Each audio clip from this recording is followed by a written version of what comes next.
Pada hari ini kita akan memperingati mengenang sengsara Tuhan Yesus yang wafat di salib.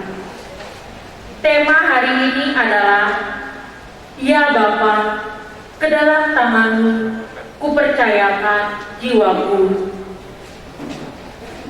Saudara-saudari yang terkasih, pada sore hari ini kita umat Kristiani dalam suasana tenang dan hening merenungkan kembali tentang kisah sengsara Tuhan yang akhirnya wafat dan kemudian bangkit pada hari ketiga. Ada 3 hal penting dalam ibadat ini. Yang pertama, liturgi sabda untuk menghidupkan kembali iman kita akan wafat Tuhan Yesus. Yang kedua, penghormatan salib untuk memusatkan diri kita akan kesucian dan kemurnian salib sebagai hakikat kebahagiaan hidup Kristiani. Dan yang ketiga, komuni kudus untuk memberi kesempatan memetik buah salib, yaitu Kristus sendiri yang berkorban atas dosa manusia.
Marilah berdoa.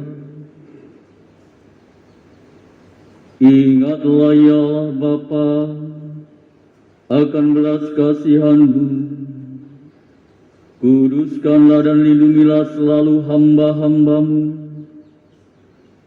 Bagi merekalah Kristus Putra-Mu telah memulai misteri Paskah dengan penumpahan darah-Nya.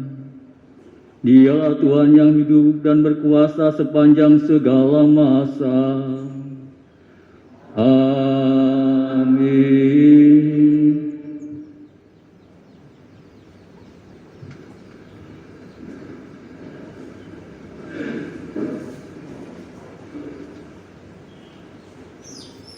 Pembacaan dari kitab Yesaya.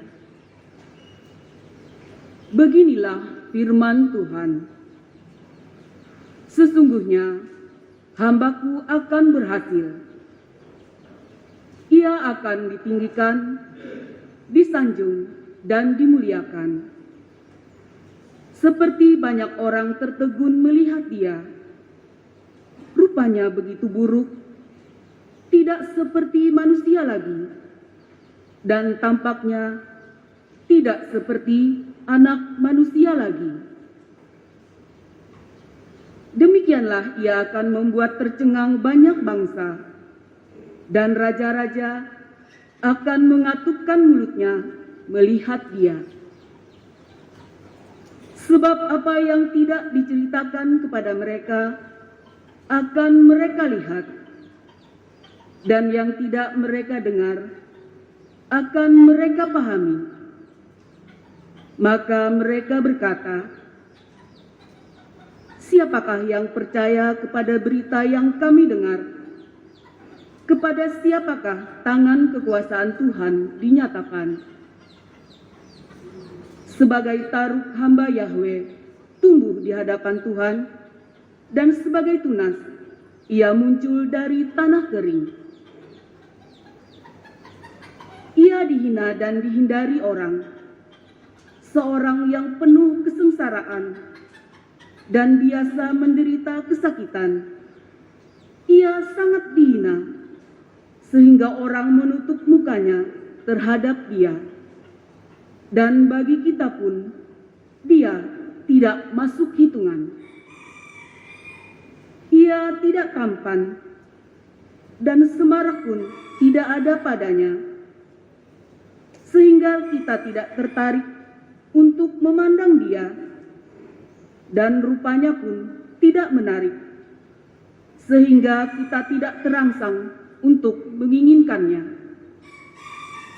Tetapi sesungguhnya penyakit kitalah yang ditanggungnya, dan kesengsaraan kitalah yang dipikulnya. Padahal kita mengira dia kena tulah, dipukul dan ditindas Allah. Sesungguhnya dia tertikam oleh karena pemberontakan kita, dia diremukkan oleh karena kejahatan kita. Derita yang mendatangkan keselamatan bagi kita ditimpakan kepadanya, dan oleh bilur-bilurnya kita menjadi sembuh. Kita sekalian sesat seperti domba, masing-masing mengambil jalan sendiri. Tetapi Tuhan telah menimpakan kepadanya kejahatan kita sekalian. Dia dianiaya, tetapi dia membiarkan diri ditindas, dan tidak membuka mulutnya, seperti anak domba yang dibawa ke pembantaian, seperti induk domba yang keluh di depan orang-orang yang menggunting bulunya. Ia tidak membuka mulutnya.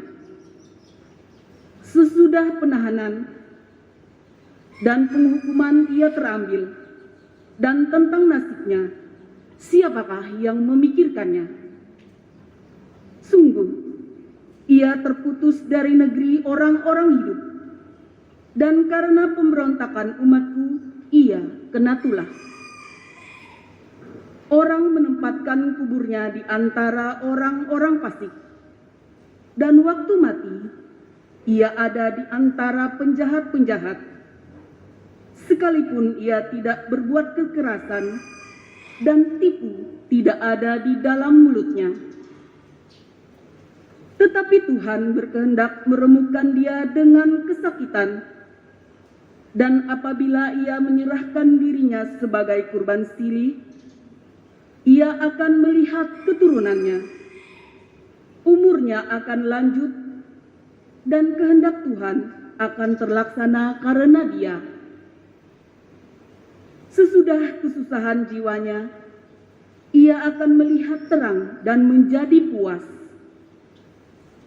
Sebab Tuhan berfirman, hambaku itu sebagai orang yang benar akan membenarkan banyak orang oleh hikmatnya, dan kejahatan mereka Dia pikul.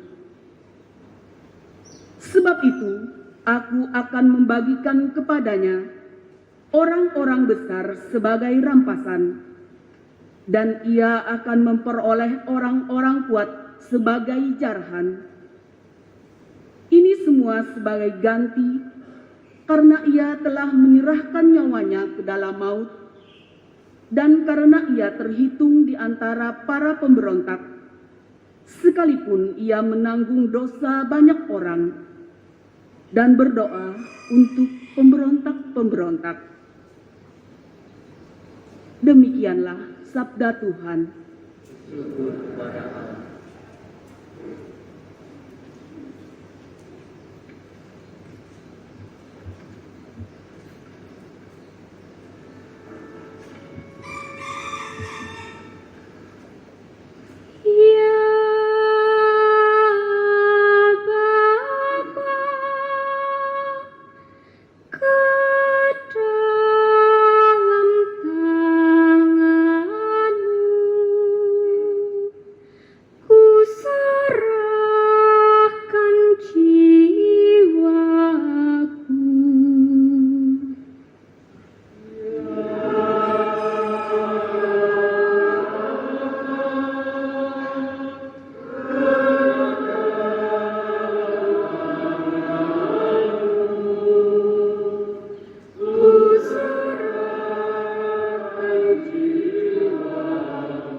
cepat menyingkir. Aku telah hilang dari ingatan, seperti orang mati, telah menjadi seperti barang yang pecah.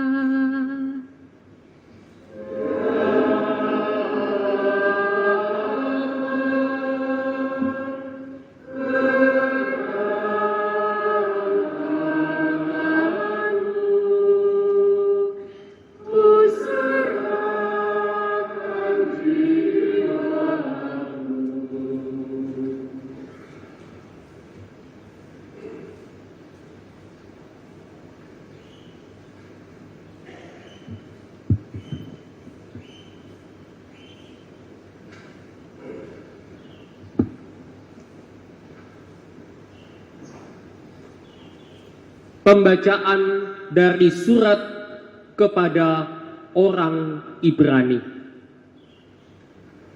Saudara-saudara, kita sekarang mempunyai Imam Agung yang telah melintasi semua langit, yaitu Yesus, Anak Allah.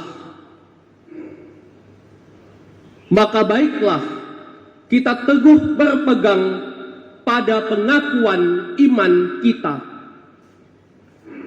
sebab Imam Agung yang kita punya bukanlah Imam Agung yang tidak dapat turut merasakan kelemahan kita. Sebaliknya, ia sama dengan kita. Ia telah dicobai, hanya saja tidak berbuat dosa.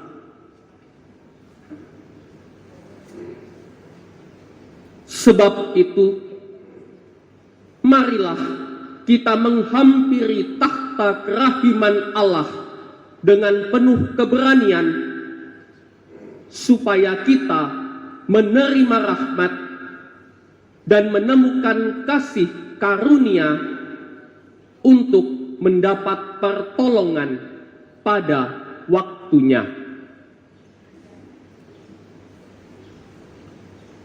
Dalam hidupnya sebagai manusia, Yesus telah mempersembahkan doa dan permohonan dengan ratap tangis dan keluhan kepada Dia yang sanggup menyelamatkannya dari maut, dan karena kesalehannya Ia telah didengarkan. Akan tetapi, sekalipun anak, ia telah belajar menjadi taat. Ini ternyata dari apa yang telah dideritanya.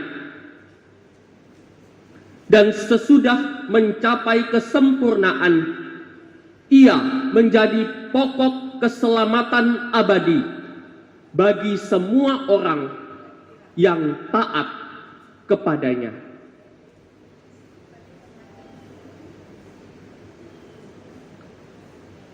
Demikianlah sabda Tuhan. Syukur kepada Allah.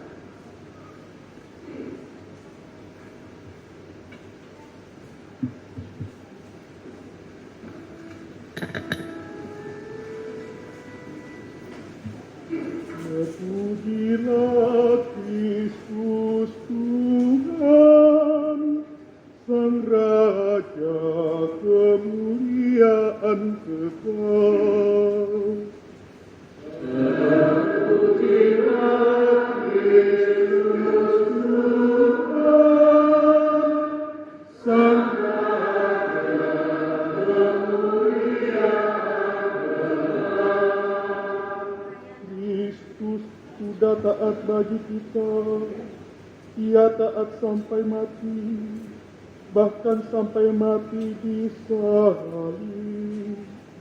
Itulah sebabnya Allah sangat meninggikan Dia dan menganugerahinya nama di atas segala nama. Terpujilah Kristus Tuhan, Sang Raja kemuliaan kekal.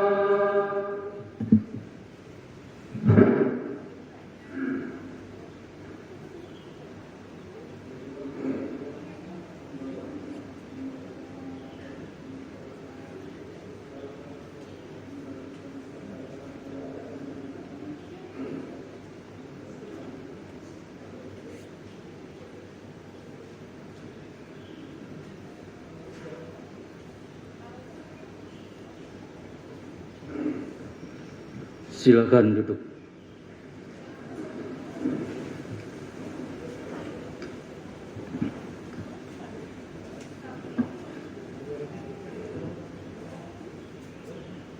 Inilah kisah sengsara Tuhan kita Yesus Kristus menurut Santo Yohanes. Pada malam itu, Yesus pergi ke seberang sungai Kidron dan masuk ke suatu taman bersama dengan murid-muridnya. Yudas, pengkhianatnya, tahu juga tempat itu, sebab Yesus sering berkumpul di situ dengan para muridnya.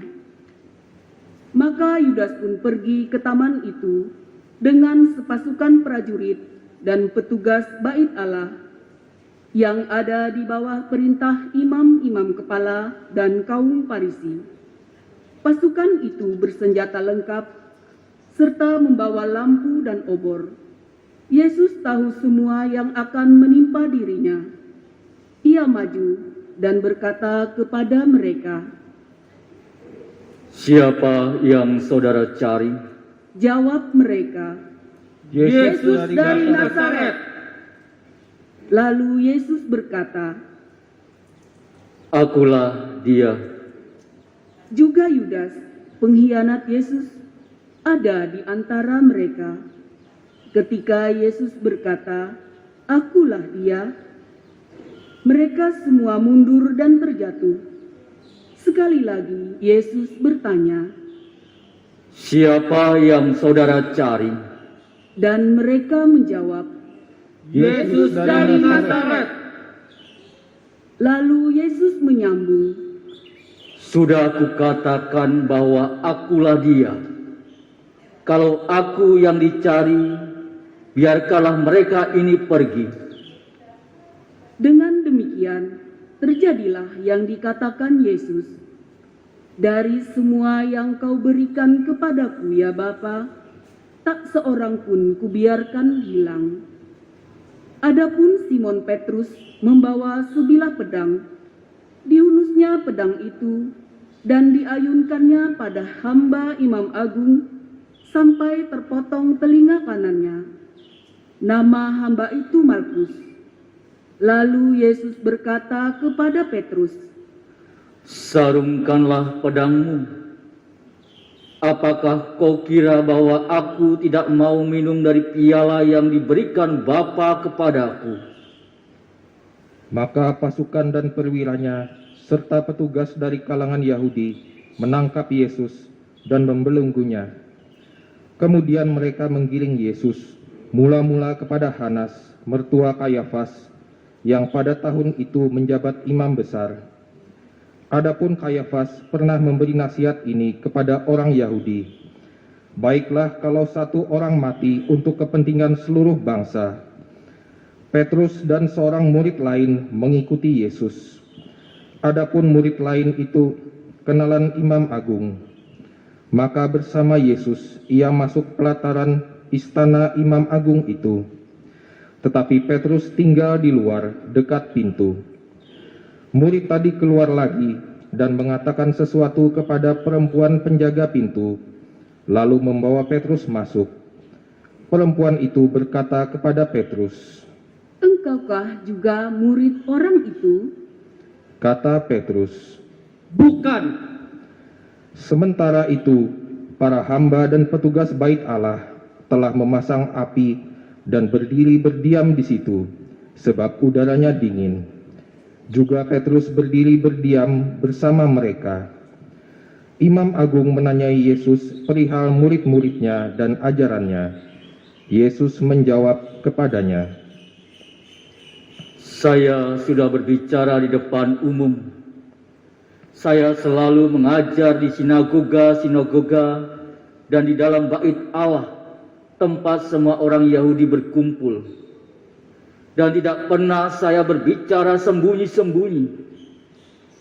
Mengapa Tuhan menanyai saya?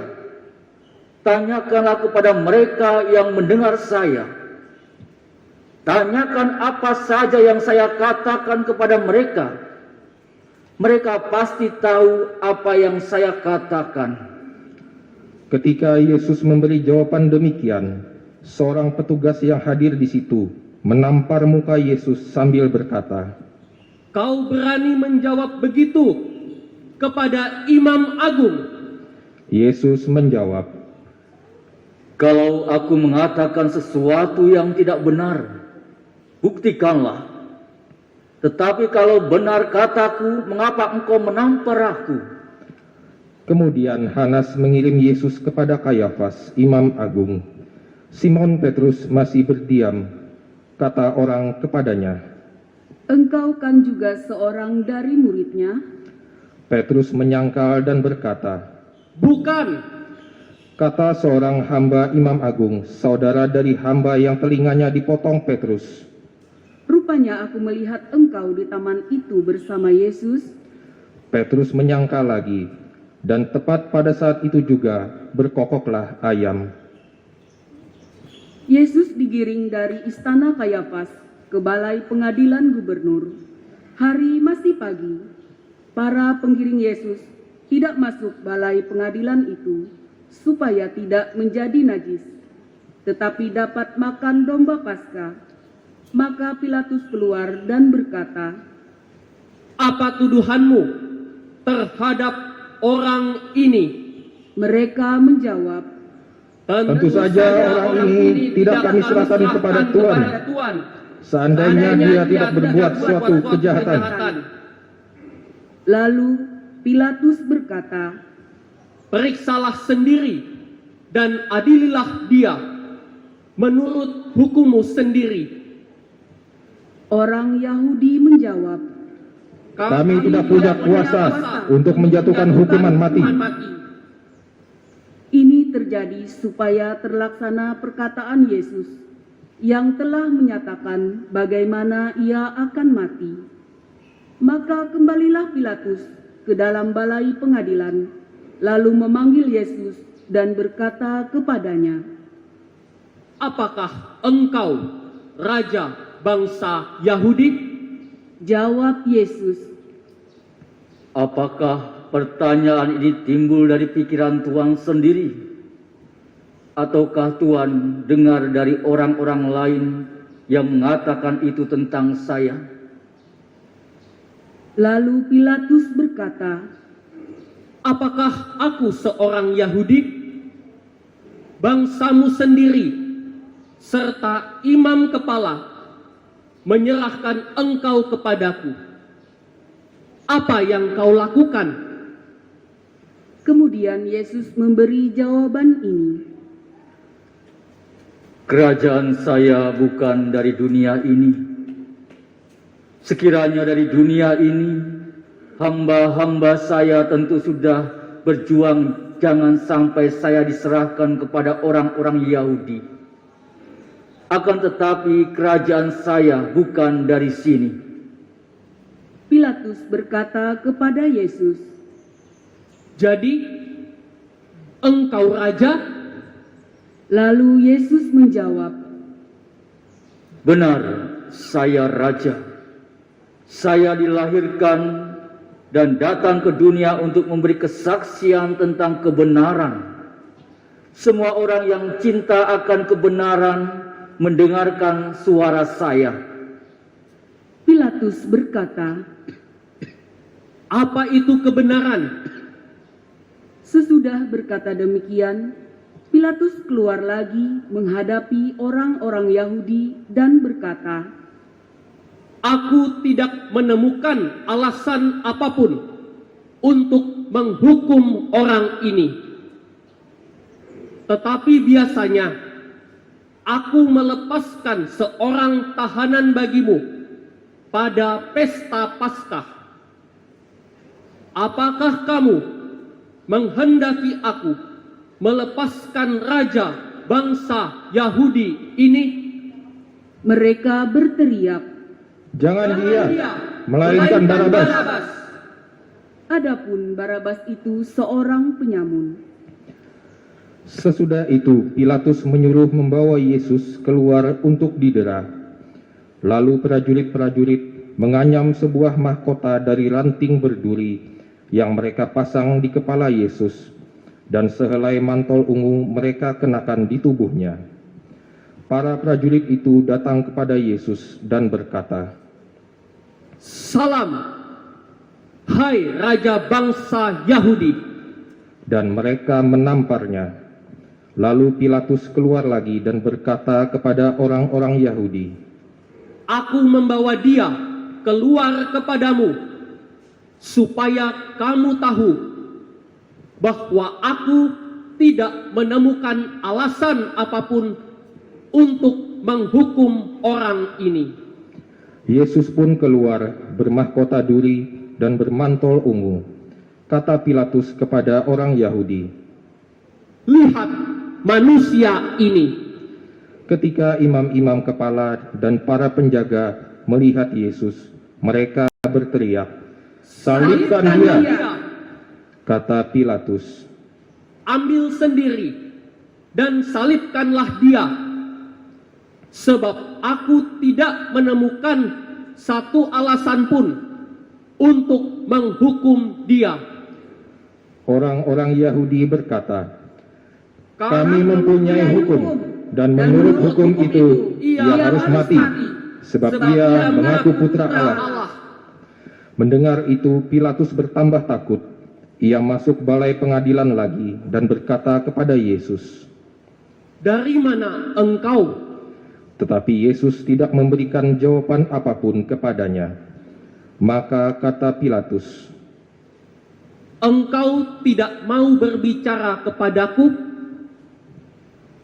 Apakah kau tidak tahu bahwa aku berkuasa untuk melepaskan ataupun menyalibkan engkau?"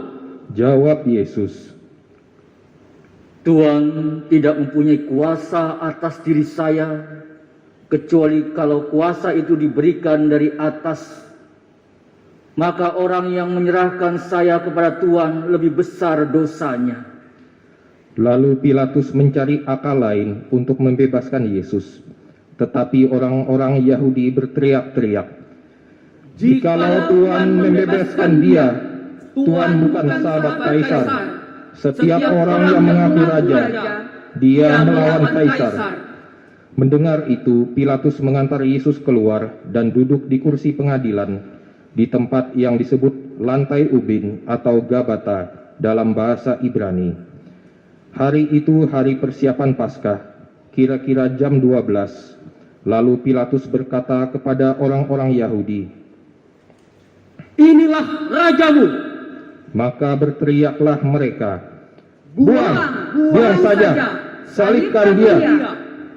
Kata Pilatus kepada mereka, "Aku harus menyalibkan rajamu?" Para imam kepala menjawab, "Satu-satunya raja kami ialah Kaisar." Akhirnya Pilatus menyerahkan Yesus untuk disalibkan. Yesus disalibkan bersama dua orang lain. Maka para prajurit datang mengambil Yesus. Sambil memikul salibnya, Yesus menuju ke tempat yang disebut tempat tengkorak atau Golgota dalam bahasa Ibrani. Di situ Yesus dipaku pada salib itu.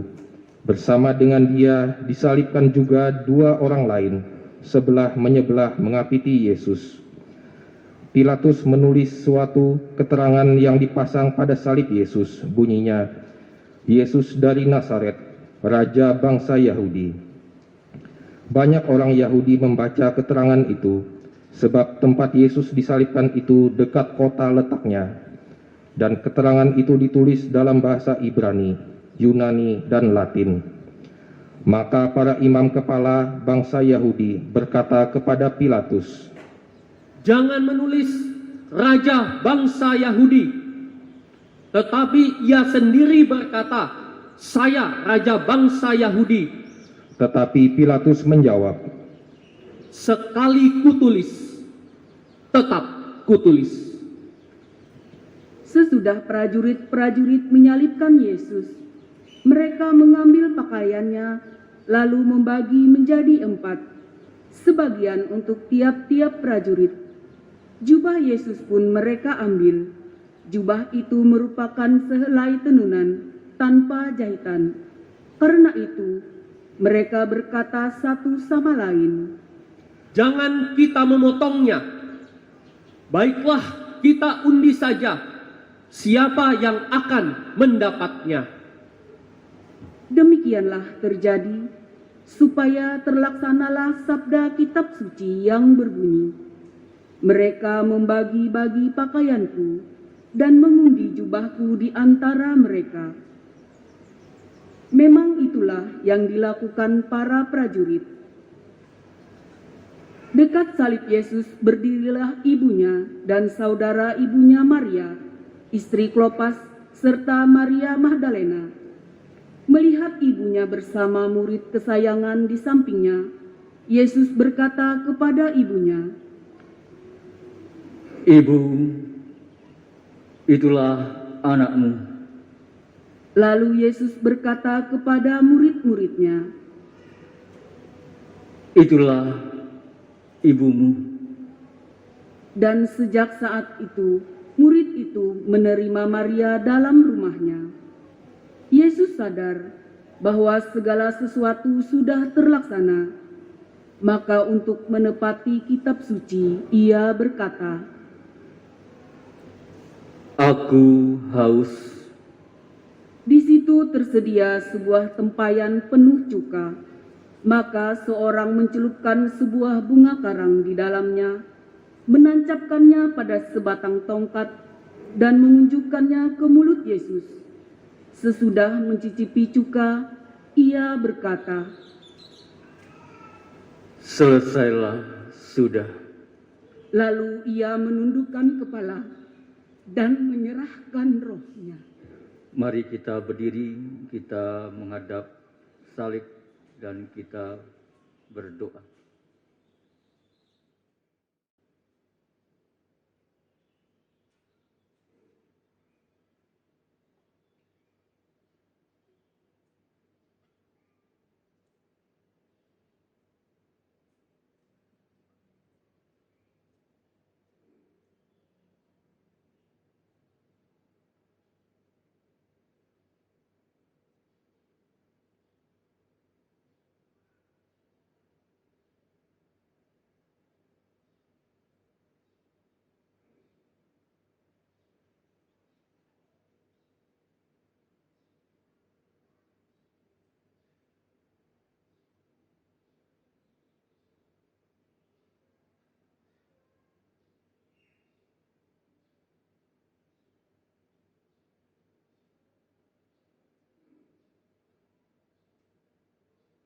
Silakan duduk kembali.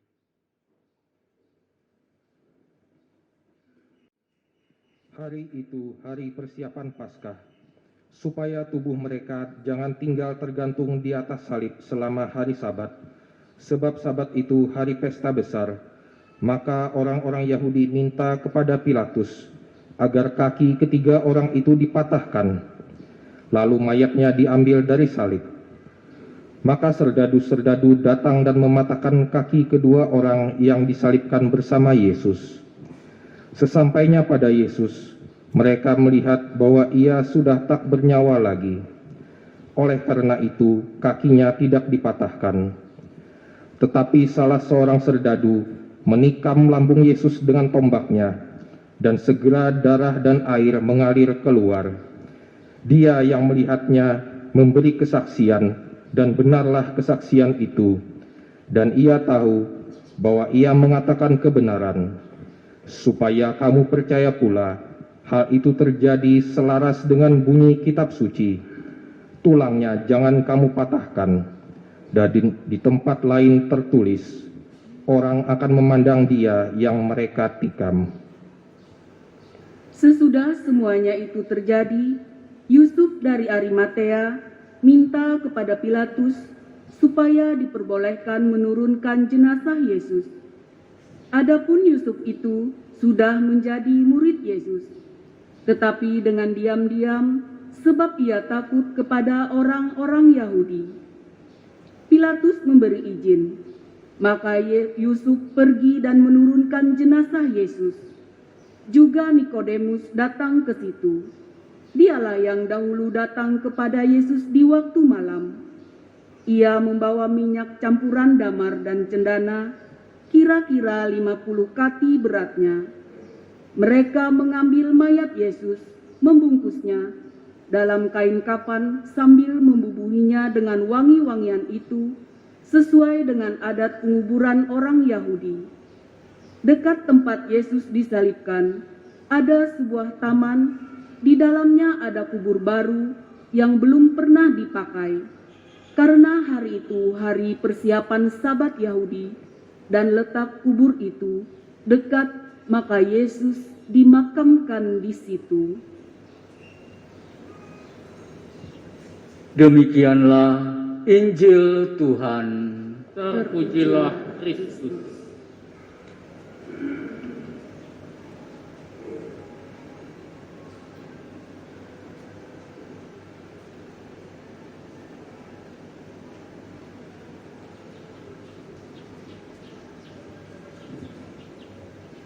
Para suster, Bapak, Ibu, Saudara-saudari terkasih, hari ini kita merayakan Jumat Agung Sengsara Tuhan kita, saat ketika Yesus Tuhan kita dihukum mati oleh Pontius Pilatus atas dorongan lawan-lawannya, dan dihukum dan disiksa, dipaksa memikul salib kayu yang berat, dan akhirnya menjadi disalibkan di kayu salib dan mati.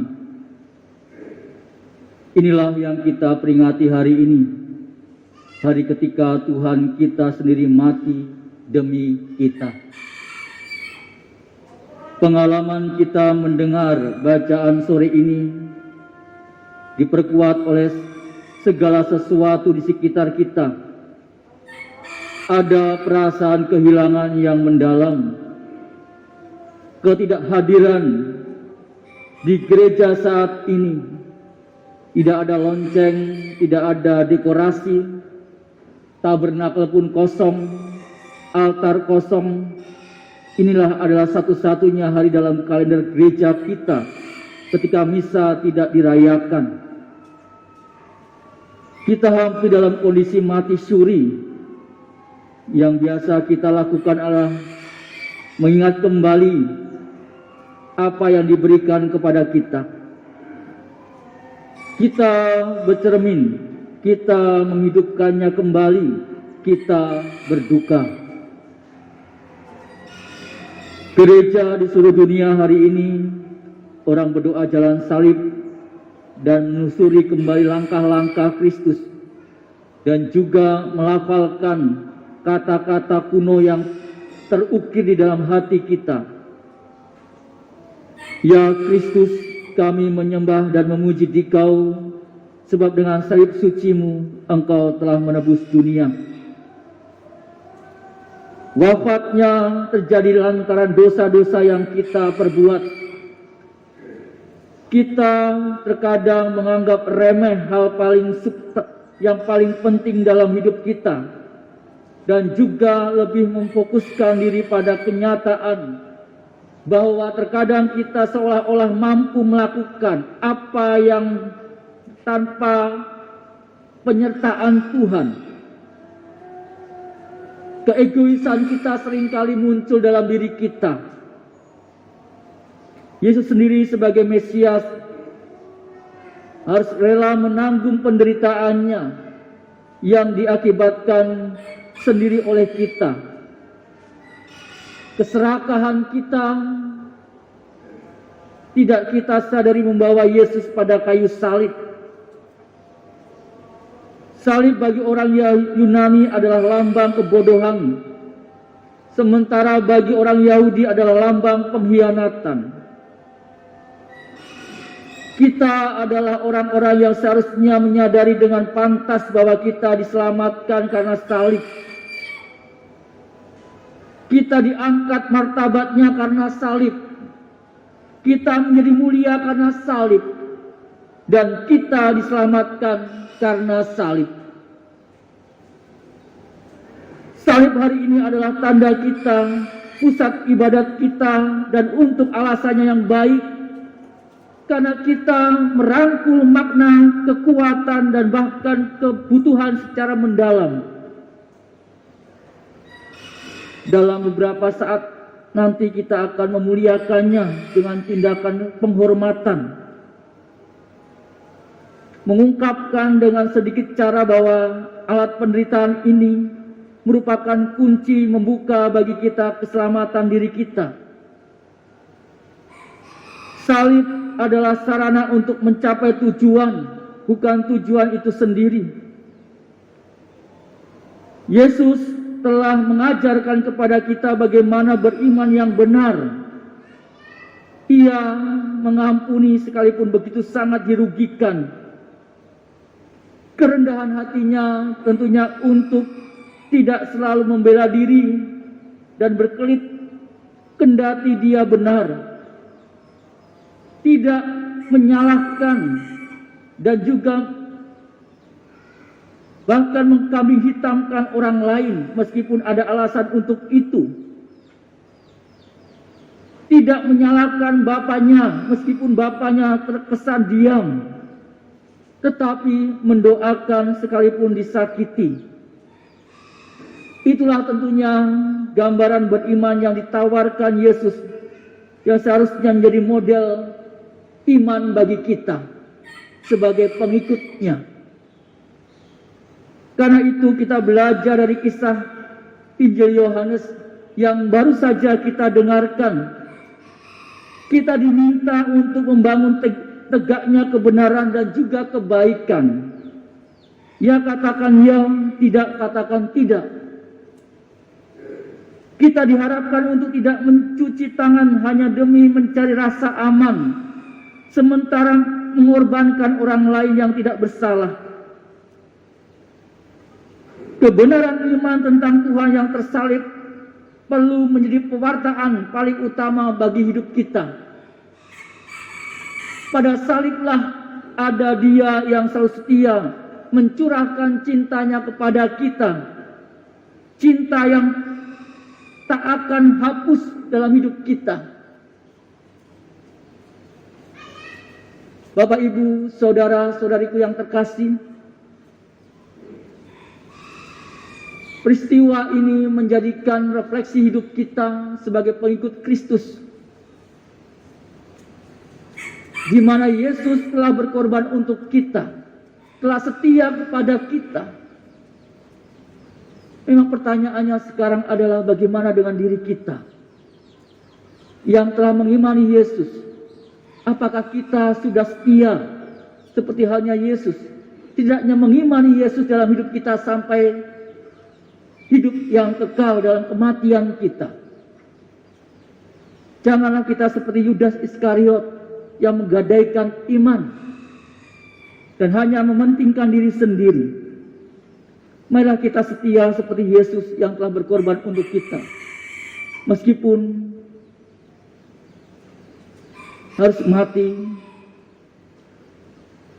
disalib untuk kita semua. Kemuliaan kepada Bapa dan Putra dan Roh Kudus.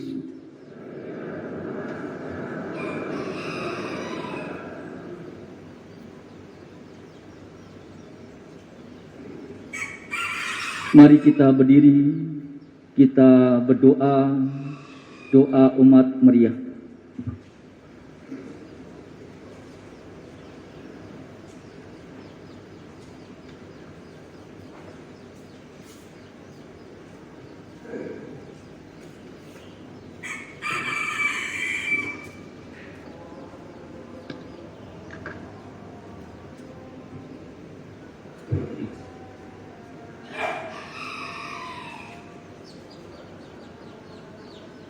Saudara-saudara terkasih,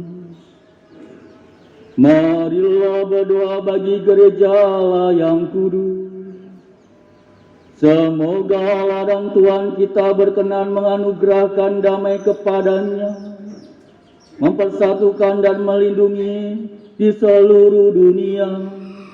Semoga Tuhan memperkenankan kita hidup dengan aman sentosa dan memuliakan Allah Bapa yang Maha Kuasa.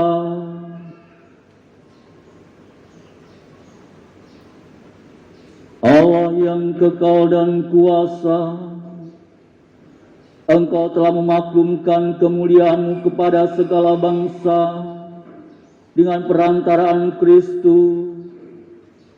Lanjutkanlah karya belas kasih-Mu agar gereja-Mu meluas di seluruh dunia dan bertekun mengimani nama-Mu dengan mantap. Demi Kristus Tuhan dan pengantara kami. Amin. Marilah berdoa pula bagi Bapa Suci Paus Fransiskus yang sudah dipilih Allah memaku jabatan uskup. Semoga beliau dilindungi oleh Allah, tetap sehat walafiat, dan dengan bijaksana memimpin gereja umat Allah. Allah Bapa yang kekal dan kuasa, segala sesuatu yang ada berdasarkan keputusan-Mu, dengarkanlah doa kami, dan lindungilah Imam Agung yang telah Kau pilih bagi seluruh gereja-Mu. Semoga umat Kristen yang dipimpinnya atas nama-Mu semakin berkembang dalam iman. Demi Kristus Tuhan dan pengantara kami. Amin.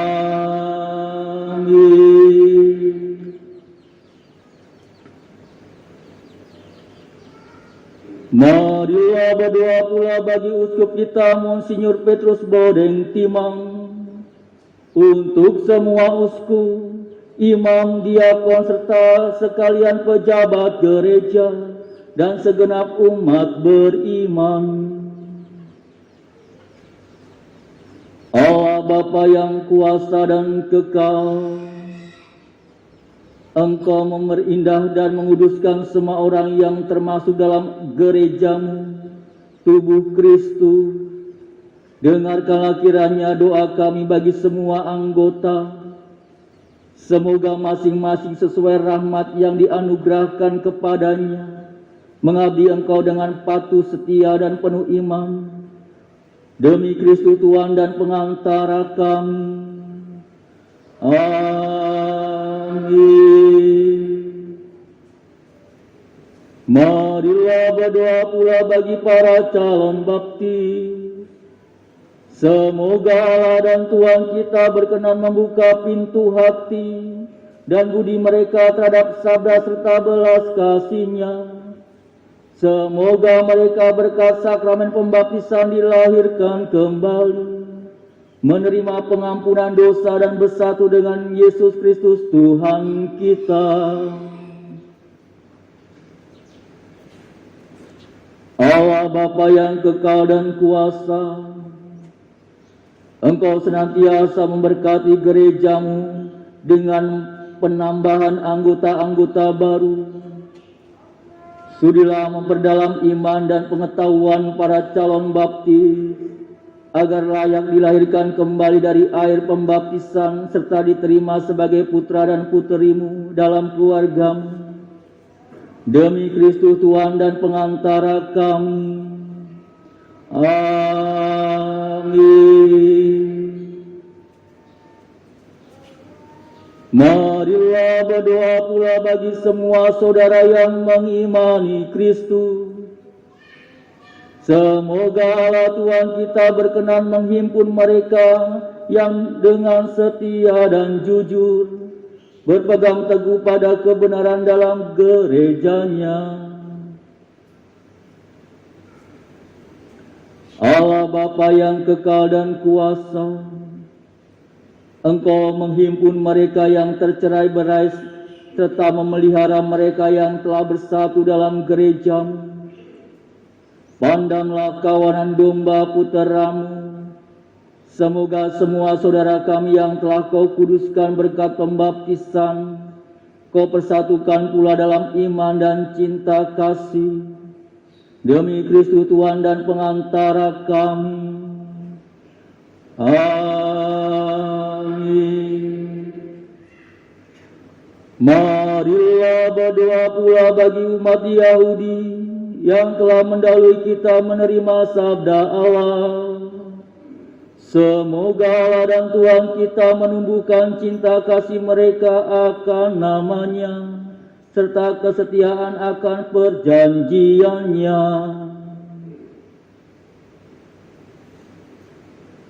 Allah Bapa yang kekal dan kuasa, Engkau telah mengikat janji dengan Abraham dan keturunannya. Berkenanlah mengabulkan doa gerejamu. Semoga mereka pernah menjadi umat pilihanmu, dapat mencapai keselamatan suruh secara utuh demi Kristus Tuhan dan pengantara kami. Amin.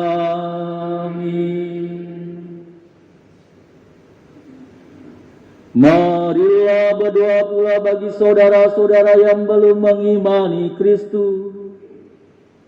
Semoga mereka pun diterangi oleh Roh Kudus dan dapat menemukan jalan keselamatan. Allah Bapa yang kekal dan kuasa, bantulah saudara-saudara yang belum mengimani Kristus, agar dengan hidup jujur di hadapan-Mu dapat menemukan kebenaran. Sedangkan kami sendiri semoga selalu saling menaruh cinta kasih dan berusaha semakin memahami misteri hidup-Mu, sehingga di tengah masyarakat kami menjadi saksi cinta kasih-Mu yang nyata. Demi Kristus Tuhan dan pengantara kami.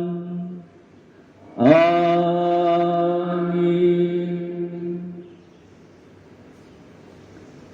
Marilah berdoa pula bagi saudara-saudara yang belum mengenal dan mengimani Allah. Semoga mereka dengan tulus ikhlas terus mencari kebaikan dan kebenaran, sehingga akhirnya dapat menemukan Allah. Allah Bapa yang kekal dan kuasa, Engkau telah menciptakan manusia dengan hasrat mencari Engkau serta menemukan ketentraman dalam Dikau. Kami mohon semoga di dalam gelap kehidupan ini semua orang melihat titik cerah cinta kasih-Mu dan ditarik oleh kesaksian hidup umat beriman, sehingga akhirnya dengan gembira mengimani Engkau satu-satunya Allah yang benar serta Bapa umat manusia. Demi Kristus Tuhan dan pengantara kami. Amin. Marilah berdoa pula bagi semua pemimpin negara. Semoga Allah dan Tuhan kita menerangi hati dan budi mereka, sehingga mereka mengusahakan damai sejahtera yang sejati bagi seluruh umat manusia dan seturut kehendak-Nya.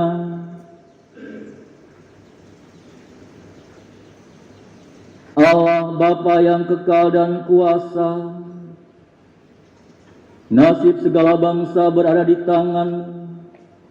Dampingilah para pemimpin negara. Semoga berkat bimbingan dan perlindungan-Mu terjaminlah damai sejahtera para bangsa dan kebebasan beragama senantiasa dijunjung tinggi di mana-mana. Demi Kristus Tuhan dan pengantara kami.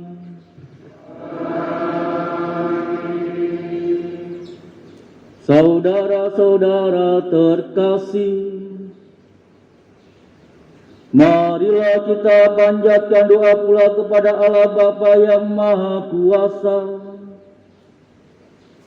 Semoga Ia berkenan membersihkan dunia dari segala kesesatan, melenyapkan segala penyakit, khususnya virus COVID-19, menjauhkan kelaparan, melepaskan para tahanan dan tawanan, menggembirakan para pengungsi, melindungi orang-orang dalam perjalanan, mengantar pulang para perantau, menganugerahkan kesehatan kepada yang sakit dan keselamatan bagi yang meninggal.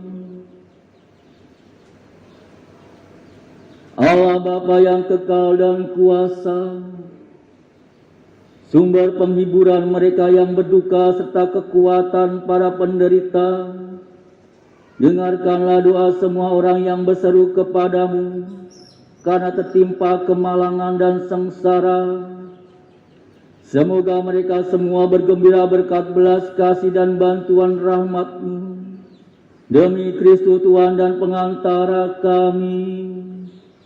Amin.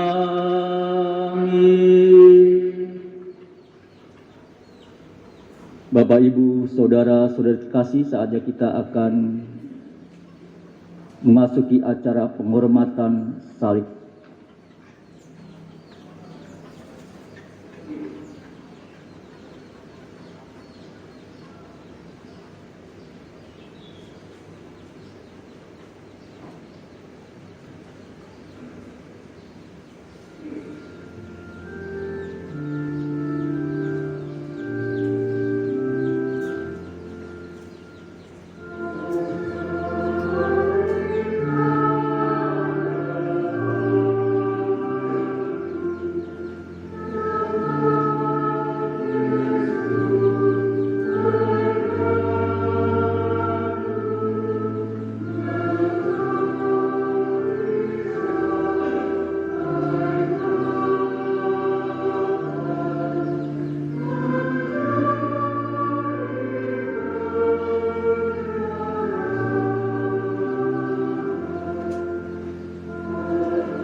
Lihatlah kayu salib, di sini tergantung Kristus, penyelamat dunia.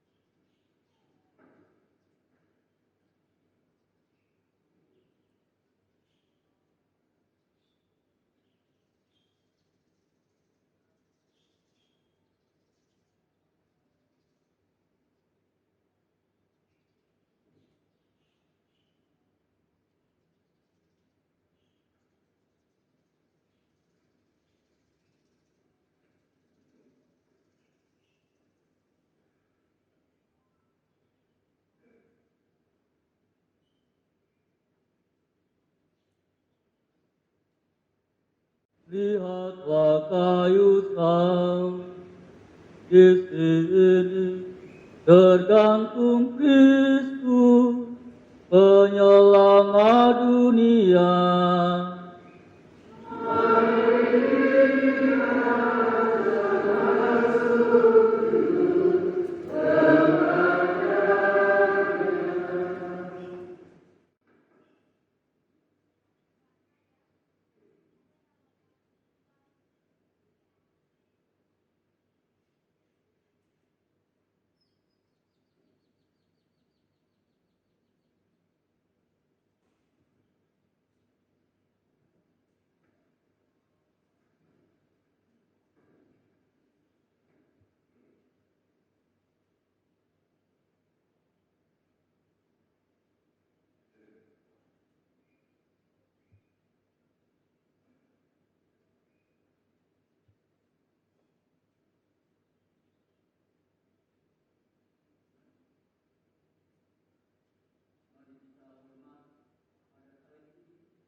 Atas petunjuk penyelamat kita dan ajaran ilahi, marilah kita bernyanyi.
Segala yang jahat, dan berilah kami damai-Mu.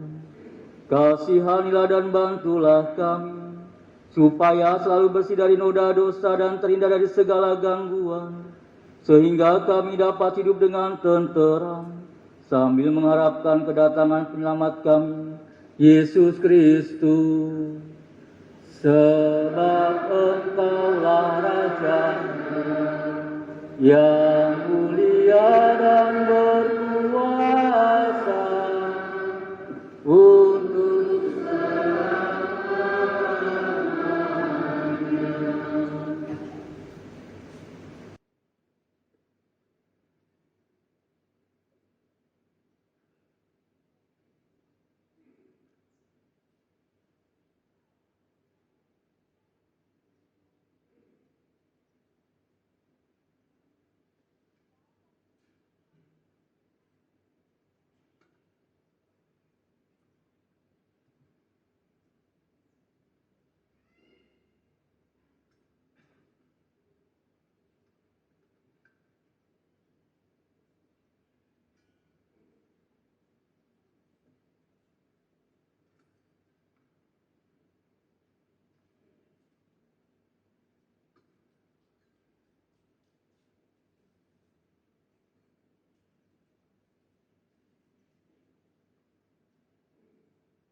Saudara-saudariku terkasih, inilah Yesus Kristus yang telah mengorbankan hidupnya untuk dosa-dosa kita.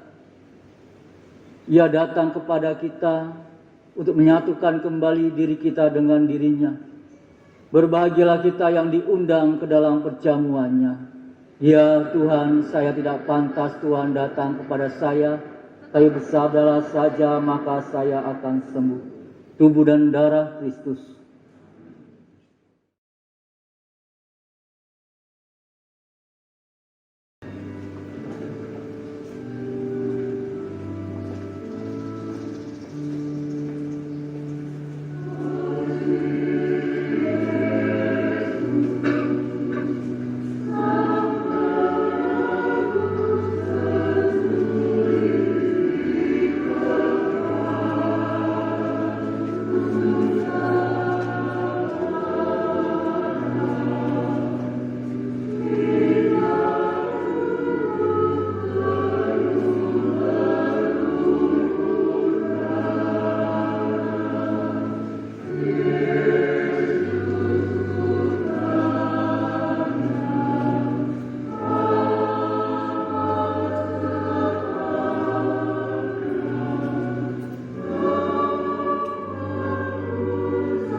Marilah berdoa.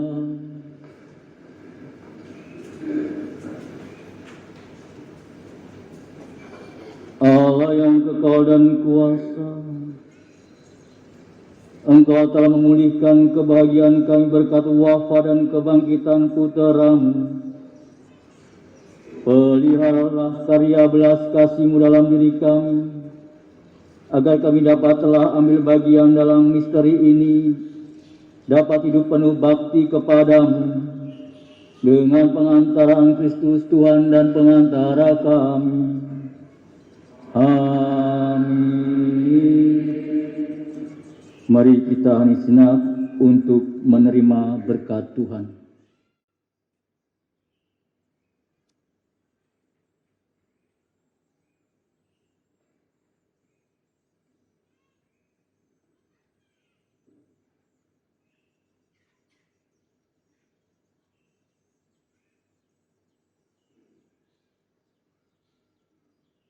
Kami mohon ya Tuhan, semoga turunlah berkat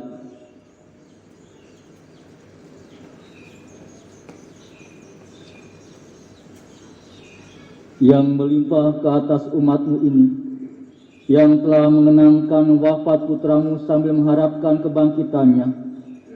Berikanlah pengampunan, anugerahkanlah penghiburan, tumbuhkanlah iman yang kudus, berikanlah jaminan penebusan yang kekal dengan pengantaraan Kristus Tuhan kami.